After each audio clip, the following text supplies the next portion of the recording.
Welcome to my channel. Today we will be talking about Nazism and the Rise of Hitler, Chapter 3 History Class 9, Part 2 Hitler's Rise to Power. In the last video, we discussed about Germany and the birth of the Weimar Republic. If you haven't yet watched it, check it out right now.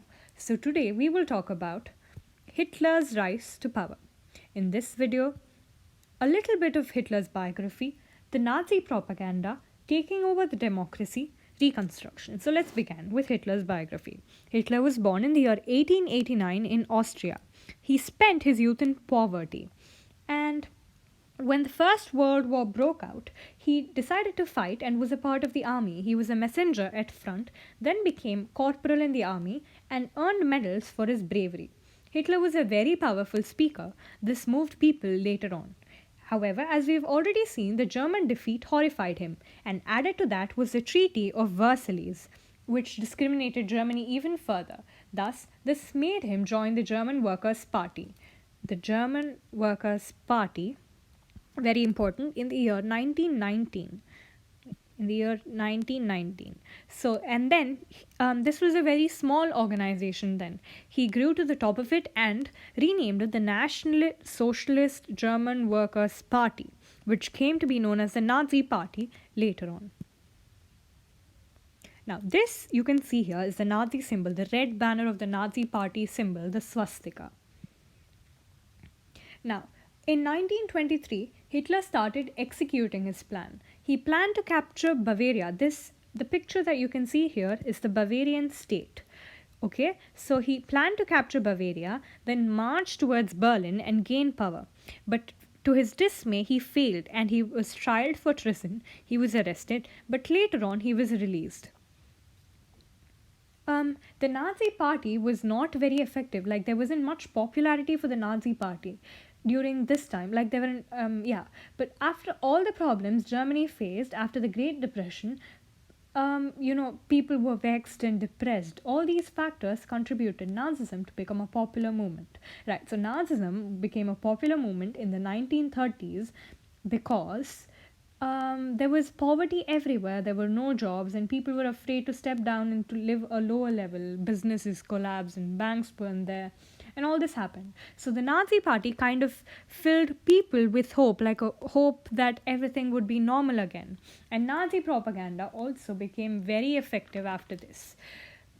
This can be best proved by the fact that in the year 1928, guys, in the year 1928, in the Reichstag, the German parliament, there was only 2.6% votes. Later, that is like 26 out of 1,000 votes. But by the year 1932, the Nazi Party gained around 37% votes. That is like 370 out of 1,000 votes. And then it became the largest party. Along with this, the Nazi propaganda, like the campaigning, was very effective, as we said. It promised a strong nation. It promised to undo the injustice of the Versailles Treaty. It promised to restore the dignity of the people. It promised employment and secure future for youth. He promised to weed out all foreign influences and resist all foreign conspiracies and influence on Germany. Hitler also introduced a new style of politics, like rituals and mass mobilization. He understood the importance of involving people into his propaganda. He held public meetings to instill a sense of unity among the people. He introduced many things like the Nazi red banners of the swastika that we just saw, and the Nazi salute that you can see here. This is the Nazi salute. At the end, Nazi propaganda portrayed Hitler as the savior of people's dignity and saved them from distress. Now, the destruction of democracy. On January 30, 1933, President Hindenburg offered chancellorship. This was the highest position in the cabinet of ministers. Why did he do this? Maybe because he was impressed by Hitler's, propaganda and his thoughts. However, as soon as he gained power, the destruction of democracy began. On February 28th of 1933, a fire decree was passed. Before that, a mysterious fire broke out in the Parliament building in February. This helped him facilitate his moves. Thus, on February 28, 1933, a fire decree was passed. Like on 28th February 1933, all civic rights like freedom of speech, press, and assembly that had been guaranteed by the Weimar Constitution that was in the beginning, right? All of them were suspended. This was the fire decree. Then later, on 3rd March of 1933, the Enabling Act was passed. What did this do? It gave Hitler all powers to sideline democracy and establish total control over the economy, media, army, and judiciary. This basically means that this act established dictatorship in Germany. Thus, all political parties and organizations were banned except the Nazi Party and its affiliates. Okay, now this special surveillance and security forces were created to control and order the society in the ways that Nazis wanted. Now Germany is a dictatorship, right? So the regular police in green uniforms that you can see in movies and the SAO, the stormtroopers, existed from the beginning. He introduced the Gestapo secret state police, SS the protection squad, and SD the security service to control the society. The concentration camp. Now, talking about the concentration camps, we will deal about them later, but the communists were sent off to the newly established concentration camps. These were, however, only one of the many types of victims that were persecuted. Persecuted means ill-treated because of their beliefs. Okay, there were many other communities and races that were discriminated, but the communists were like one of them. So they were sent off to concentration camps. Now, once the dictatorship was established in Germany, Hitler took on the task of reconstructing Germany or rebuilding the economy. In this process, he took the help of Hjalmar Schacht, who was an economist. He believed in the full production and full employment to all Germans by a state-funded work creation program, which generally means that the Hitler's dictatorship government or the state would fund the work creation programs. This gave rise to the famous German superhighways and the Volkswagen. The Volkswagen cars are like, everybody knows them right now. They're one of the leading automobile industries in the world right now. These were there from the time of the Hitler.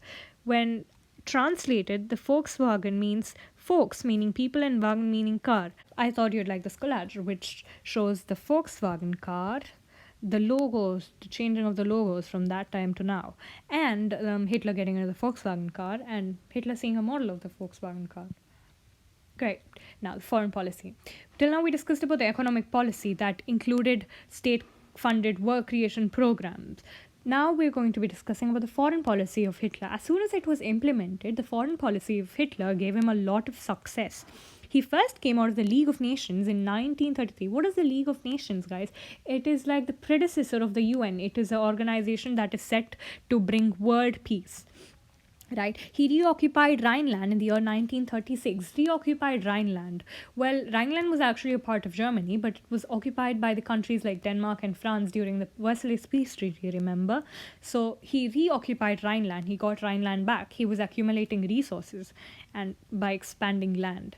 Now he integrated Austria and Germany under the slogan, "One people, one empire, and one leader." This is a very important slogan. He gave out the slogan, "One people, one empire, and one leader," and integrated both Austria and Germany.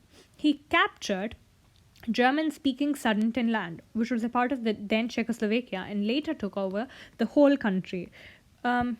He first captured German-speaking Sudetenland. This is the name of the place. And then he took over the country which this was a part of.